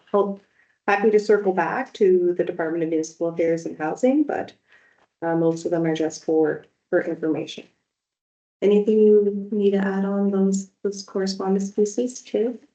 Or any questions from council on those items? And just a quick note, I will circulate we now have our link to do our municipal code of conduct online. We have that active now through partnership between NSFN and the Nova Scotia Community College. So I'm happy to circulate those links to council so they can check those out at a later time. Okay, so we will bypass proclamations and resolutions and move on to other business. So our council expenses. Your worship, council expenses have been included in your package. Total for the month of March was $5,426. This report will be will be posted on our website and available for public review. Okay, thank you so much. And council committee appointments. We do have a few. Yeah, thank you, Your Worship. So we have advertised again for specifically for community development. And we have 5 volunteers who actually came forward to serve on Those are fantastic that names. committee. It'll be a large committee with lots of great people. And so we ask that council consider appointment of the following people to the Community Development Advisory Committee. That's Drew McQuarrie, Chris Huskins, Miley Hanley, Kaylin McQuarrie, and Brooklyn Kiraku. I'm sorry, somebody can help me with that pronunciation of that. Pardon me? Kiriakou, thank you very much. That's fantastic. What is the wishes of council? Accept. Okay, thank you. Do we have a seconder? I second that. Okay, seconded by Deputy Mayor, moved by Councillor Hart. All those in favor, please signify by saying yes. Yes. Any opposed? Though those new names will be adopted into our roster for community development. So that's wonderful. That's great. And they've been invited to our community development meeting tomorrow evening. That's even more exciting. Excellent. Okay, Clean Fuel Fund. So I have Martin Thompson is here. And I just There did, is. I just threw a couple slides and he's here to answer any questions. Come on up, Mary. yeah. Don't be shy. He hasn't even seen these slides yet. But He's that good. but is available for any questions that you may have. So municipality of the county of Richmond took the initiative of applying to the provincial clean fuels fund, and they were successful. So received a total of $221,250 towards the Strait of Canso Clean Fuels Domestic Use Strategy. And there's a special emphasis on that submission or on the study that will result from that funding on Richmond County and the town of Port Hawkesbury. It will identify opportunities and barriers in decarboning key sectors of the local economy through the application of green hydrogen derivatives. The strategy will assess the feasibility and benefits and infrastructure requirements for adopting clean fuels across key sectors, including heavy industry, marine vessel, transportation, local government, and operation. And additionally, it'll identify the infrastructure required necessary to support clean fuels implementation within the region. So we've heard lots about green energy in the Strait region. One of those things that has been talked about is this. You know, we're looking at the production of hydrogen with green energy, so green hydrogen, green ammonia. That product will be shipped primarily to Europe. So using our green energy to create green hydrogen, green ammonia. This gives us the opportunity to look at opportunities to utilize that fuel for domestic use, for our use, and specifically right here in our municipalities. And so we're asking for support from the town of Port Hawkesbury to ensure this project moves forward. This is the funding that's been identified.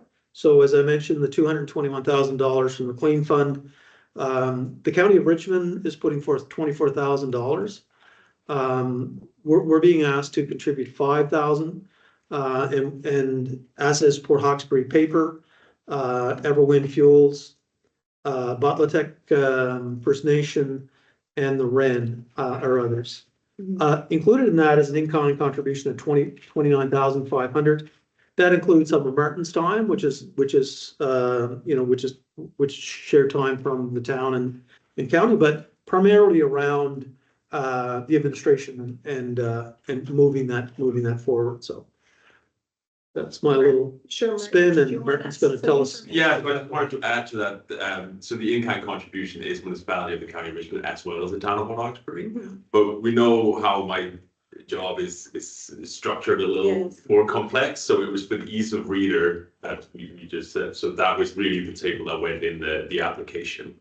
But obviously in kind is also from the town of Lawrencebury, so just wanted to clarify that. So. Is there a specific timeline for the request, or is it something we can consider with budget? This is something that we should consider today. Okay. So this is a very extremely good initiative, extremely good funding in place. Small investment for a large project, so $5,000 to, and we're looking at a project cost of $250,000 here, so small investment for the town. Yeah, so, this is moving, like this project is, we want to get this project moving. We don't want to delay until June or when we're moving forward with budget.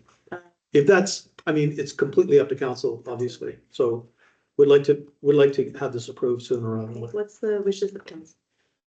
There's one question. Is everyone on their committees at this? Yes, yeah, this is the last Okay. box I'm going to check. Well, I'd like to move that we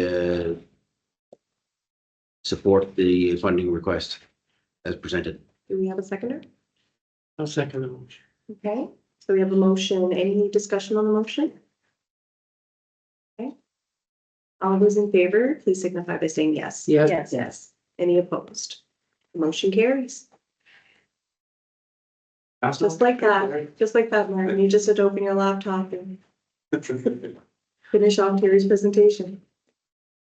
Sounds like a very exciting project. We're definitely looking forward to hearing more about it. Okay, the next item is the Everyone Fuels updates and feedback. So I included the really exciting announcement for the tugs in your agenda packages. Also that was shared was an information, I guess it would be study. Ian, I think you have your copy with you this evening. I do.